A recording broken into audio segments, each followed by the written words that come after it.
What's up, everybody? Welcome to Podcast No Plus. I'm Alex, and in this video, I want to go over news that you might have missed over this past weekend, August 27th, 28th, and even a few stories from today. Starting at the beginning, I want to quickly talk about Hogwarts Legacy's pre-order sales, as well as the online outrage that happened over the weekend. I made a full video on this on the main channel, as I sometimes do for some of these news stories. You guys can check it out on Podcast Now, but the game had the whole boycott Hogwarts Legacy movement on Twitter. Happened kind of big time over the weekend. Several accounts that really only can primarily live on Twitter and don't really exist anywhere else, but they get a lot of likes. One account had over 70k likes, basically telling people that, if you buy this game, you're supporting, well, you know what you're supporting, how evil we all are for getting this game. There was another account that had several hundred of thousands of followers. They did it. So there was some traction about whole boycotting, don't buy this Harry Potter game, don't buy Hogwarts Legacy. But in reality, when you leave Fantasyland, which is Twitter, you get to the game is actually selling really well from what we can even tell. We don't know the numbers, but we do know in terms of comparing Hogwarts' pre-orders to other games, it's almost the top of the list, and it's still 5 months out, and that's, in my opinion, incredibly impressive. It's what I always say, this game is going to sell outrageously well. This game, I would not be shocked at all if it sold over 10 million units, if not more, and again, the people on Twitter are going to keep having to cry about it, and that's pretty much all they can do.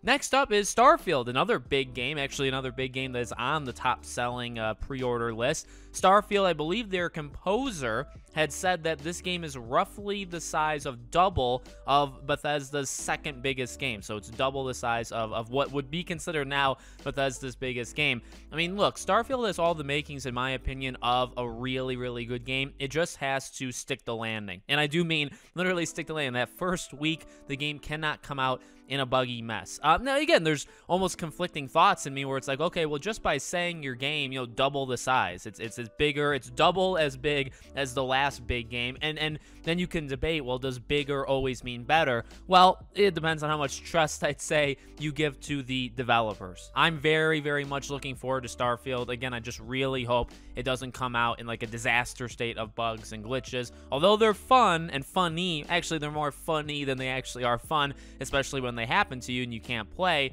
That's just kind of it, right? They're funny, they're memeable, but at the end of the day, I would prefer that they don't happen to the game when it first launches. Next up, we have PlayStation going mobile, and that is a Bane reference and quote, but Sony obviously getting a mobile developer, and not just that, but also, I guess, inadvertently, but also kind of purposely saying that this is almost the start, that they have a mobile division, that there's obviously the studios that make the, the first party games, and this is kind of the same thing, but it's for mobile development, and they're working on an online game, but it'd be more like a live service, right? Now, this studio is going to be making games based off of Sony IPs. We knew they were doing this. I believe Jim Ryan had talked about this in one of the presentations, maybe in the early summer with like PSVR 2. It was the one where he talked about like games coming to PC, games coming to mobile. That's like a big focus going forward. A lot of the mobile focus is going to be,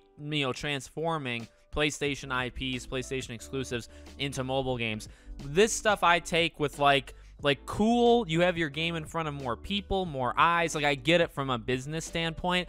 I'm not a mobile gamer. I never have been. I never will be. Would I check them out? Sure. But I will not, invest my life into mobile games. And again, I can get why Sony is doing it, but it doesn't really interest me all that much. Today, we had Mafia being announced. Now, this is officially official, right? We had talk a long time ago. Well, not that long, only a couple months ago, really. But there had long been rumors that, well, not only are they making a Mafia game, but they're actually making a game before Mafia. This is Hangar 13, the ones who did the definitive edition, that did the remake of 1 and then remastered 2 and 3. This is them. They were working on a different game, a new game, and then that was scrapped, or actually I believe that was shut down, and now they've kind of reverted back to doing a Mafia game, which is very exciting. Again, I made an entire video on this on the main channel. You guys can check it out. They do say it's a few years away, whether that's a literal hint that, okay, it's 3 years, or if 3 is your definition of the word few, but it is exciting. It's exciting to officially get it confirmed.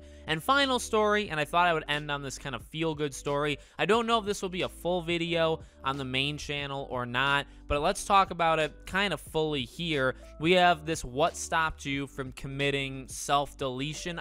You got to be very careful what you say on YouTube. I'm probably not even going to show it, but that's the topic. Then the person said, Assassin's Creed. Sounds really effing dumb, but I had a plan and everything. Date picked out in the process of writing a note when my mom came home and gave me AC Black Flag.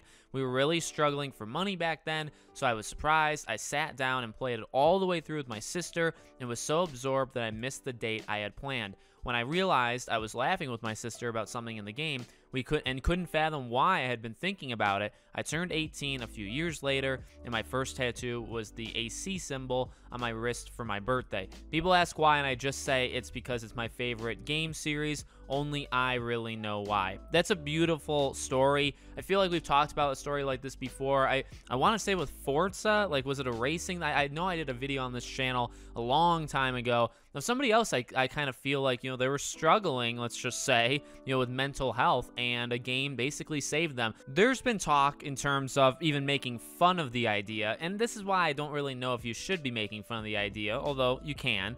The whole idea that gaming or a property can mean something to someone, right? That's not just a game. It's not just a movie. In fact, Scream 5, the latest Scream movie, played with this idea of, these things mean something to people. The thing is, that was kind of a joke in a way, and they leaned into it in the meta commentary of Scream. But the idea is it's actually true, right? Like, games mean something to people, and this is why, when we talk about how important games are, or when game journalists, upset me in terms of just not thinking that these games have any value to anybody, right? They're just games. You can do whatever you want with them. You can change properties. You can destroy properties, right? You can destroy a franchise. No big deal. It's just a game. It's just a game. Who cares if it's destroyed? Well, it does mean something to people. It absolutely does. So it's great to see something. Now, obviously, you don't like to see somebody in that situation, but the fact of Black Flag saving this person's life, basically, great story. Great. And this is, by the way, why I, bring this up. This was making its way around Twitter over the weekend. This was getting like hundreds of thousands of likes. I quote tweeted on Twitter, and I thought, if I don't make this a full video, I wanted to give it a lot of time in this video or this on this channel. So let me know what you guys think about any of these news stories. Make sure you guys are subscribed, bell icon turned on so you know when all these videos go up, and I hope to see you all on the next one.